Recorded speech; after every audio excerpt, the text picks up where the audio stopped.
Cara nguras kolam Bang Gondrong itu gampang banget ya teman-teman. Udah bau banget teman-teman.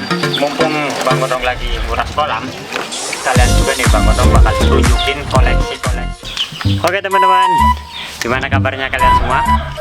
Minal aizin wal faizin ya, mohon maaf lahir dan batin. Karena berhubung masih suasana lebaran, jadi Bang Gondrong baru mulai ngonten minggu-minggu ini ya. Nah, setelah lebaran itu biasanya ada musim orang ngirim undangan ya teman-teman. Bang Gondrong kemarin itu kondangan full 2 minggu, muter-muter kota Tegal. Ada yang kondangan ke teman SD, teman SMP, dan juga teman SMK, serta kondangan juga ke teman-teman sekitar rumah yang ada di sini ya. Karena kesibukan Bang Gondrong itu jadi lupa untuk nguras kolam. Ini kolam udah 2 minggu nggak Bang Gondrong kuras, dan seperti yang kalian lihat, kolamnya itu budak-budak banget teman-teman. Ini kasihan buat kura-kuranya. Oke, nggak usah berlama-lama lagi, langsung saja kita kuras. Nih, cara nguras kolam Bang Gondrong itu gampang banget ya teman-teman. Jadi tinggal kita cabut aja paralon yang ada di sini nih. Nanti otomatis airnya akan keluar lewat sini. Nih, kita cabut tuh, airnya budak-budak banget. Langsung ke arah sana. Ini Bang Gondrong menggunakan paralon yang ukurannya lumayan besar ya, karena kalau kita pakai yang ukuran segini nih, bisa kalian lihat ukurannya ini.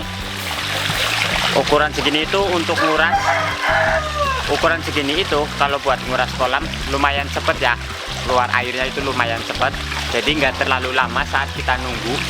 Biasanya kan kalian itu pakai paralon yang 3/4 yaitu yang kecil. Nah itu kendalanya di waktu juga, karena bentar ini Bang Gondrong tutup dulu, kalian jelasin.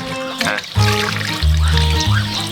karena kalau kita menggunakan paralon yang kecil itu tekanan airnya sedikit ya teman-teman, jadi membutuhkan waktu yang lebih lama. Dan juga semisal ada kotoran atau batu yang nyumbat si lubang itu, dia itu bakalan rapet dan gak bakalan keluar, atau airnya itu keluar sedikit. Kalau pakai paralon yang besar kayak gini kan, si kerikil atau si kotoran yang tersumbat itu bakalan langsung keluar dan gak nyangkut di paralon. Oke, ini kita mau lanjut lagi. Oh, sudah keluar. Nah, di samping kolam Bang Gondrong juga itu ada kandang entok ya teman-teman. Jadi misalkan tadi kalian itu dengar suara mentok dan suara jago, ya harap dimaklumi aja lah, karena kolam dan kandang itu bersebelahan. Oke teman-teman, nih airnya butek banget, sudah berwarna hitam. Coba Bang Gondrong mau ambil tuh, dan baunya juga udah bau banget teman-teman. Baunya itu kayak sesuatu yang busuk ya, apa karena kemarin itu, oh iya kemarin itu si kura-kura Bang Gondrong habis dikasih makan pisang ya, sama kulitnya juga, mungkin dari si kulit itu nggak kemakan dan akhirnya menyebabkan busuk dan bau. Nih, biasanya nggak seperti ini. Nah, udah, kita tunggu aja sampai si air kolam ini kering. Oke, mantap.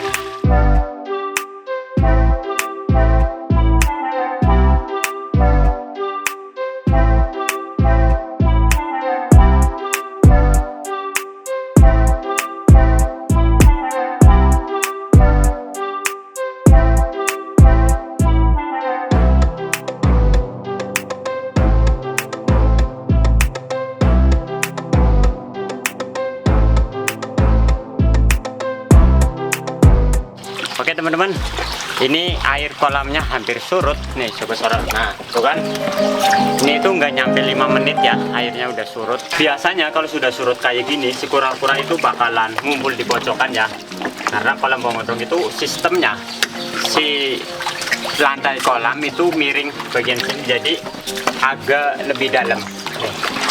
Biasanya itu ada kura-kura yang sengaja nutupin lubang, jadi si air itu nggak keluar. Nih, ini ada juga tuh teman-teman, ini tuh bekas pisang ya, bekas bonggol pisang yang nggak kemakan nih. Dan keras juga kita buang. Nah tuh masuk. Nah Nah, di dalam sini juga itu ada pasir ya teman-teman. Pasir ini berasal dari daratan kura-kura yang terbawa saat mereka itu masuk dan akhirnya mengendap di sini. Bisa dilihat ya teman-teman. Ini airnya langsung masuk ke sono dan sudah surut. Biasanya kalau sudah surut kayak gini langsung kita isi air, kemudian bilas kura-kura dan kolamnya. Oh iya, jika kalian itu tanya ini kok kenapa ada papan di dalam kolam kayak gini, itu fungsinya untuk meredam si kura-kura saat lompat. Jadi mereka itu nggak langsung masuk ke air ya. Nih, Bang Gondrong contohin.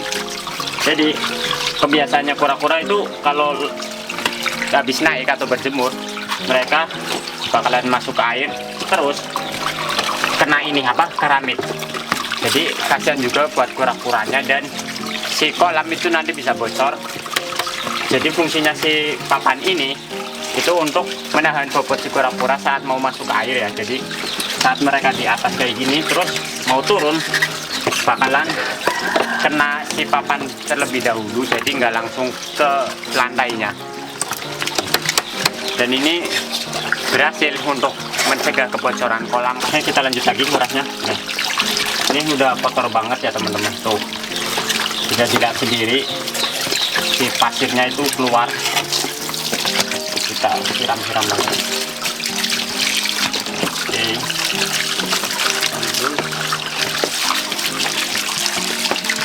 Nah, bagian sana juga nih, biasanya si kayu ini juga banyak lumpur. Tuh, kelihatan kan. Nah, kayu ini tuh bisa juga dijadikan tempat untuk mereka berjemur ya teman-teman. Jadi nggak harus kura-kura itu berjemur di atas atau di daratan kayak gini. Jadi kalian bisa gunain juga kayu ini untuk berjemur. Kayu seperti inilah yang sifatnya itu ngambang. Oke, kita lanjutin lagi.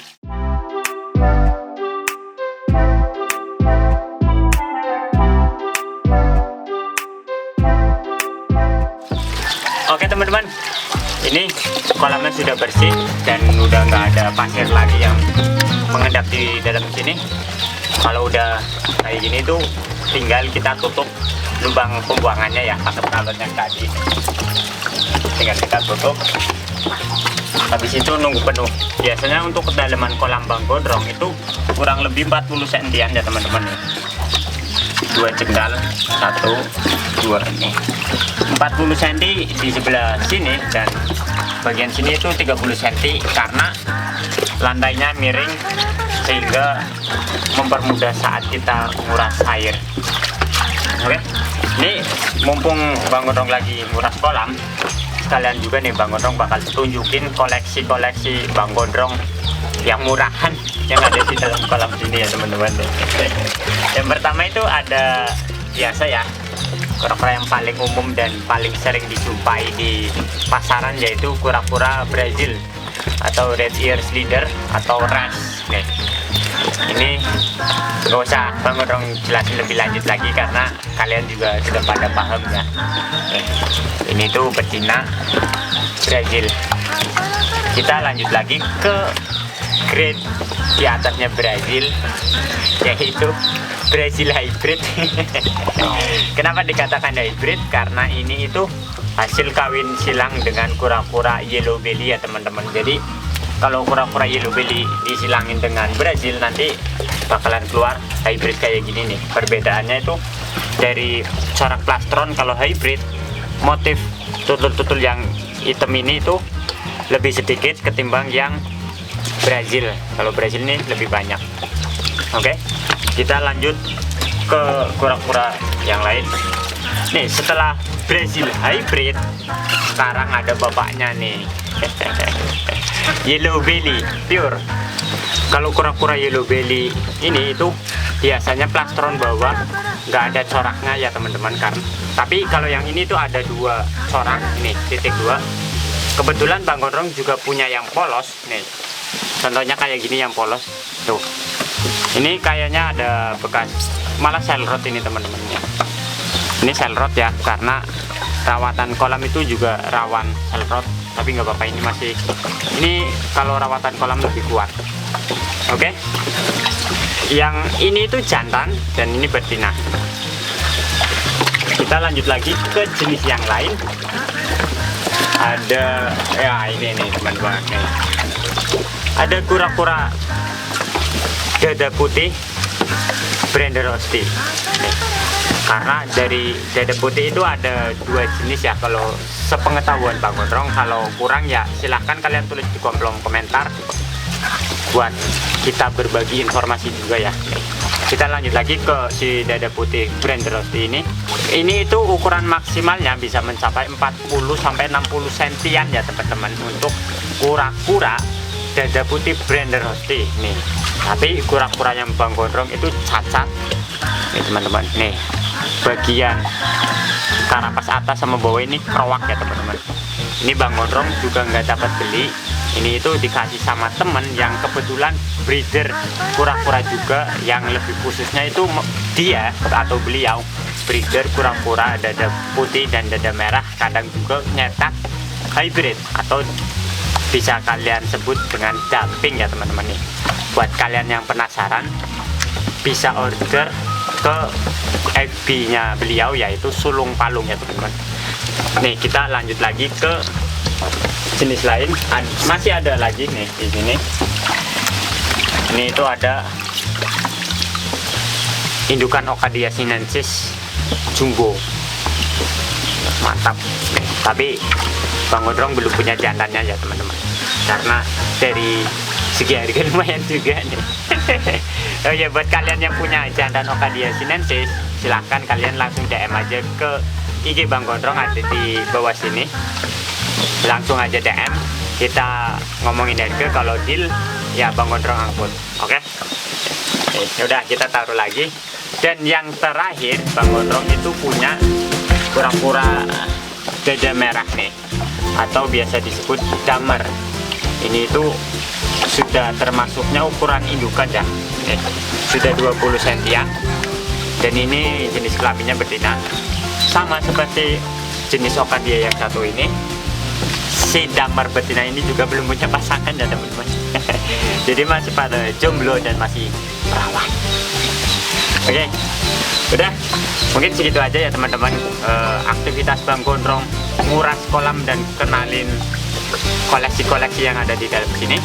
Buat kalian yang pengen bikin video apa lagi, silahkan tulis di kolom komentar, atau ada ide-ide menarik apa lagi, silahkan langsung caw ke kolom komentar. Sekian dari Jejak Si Gondrong, dan terima kasih banyak. Bye bye.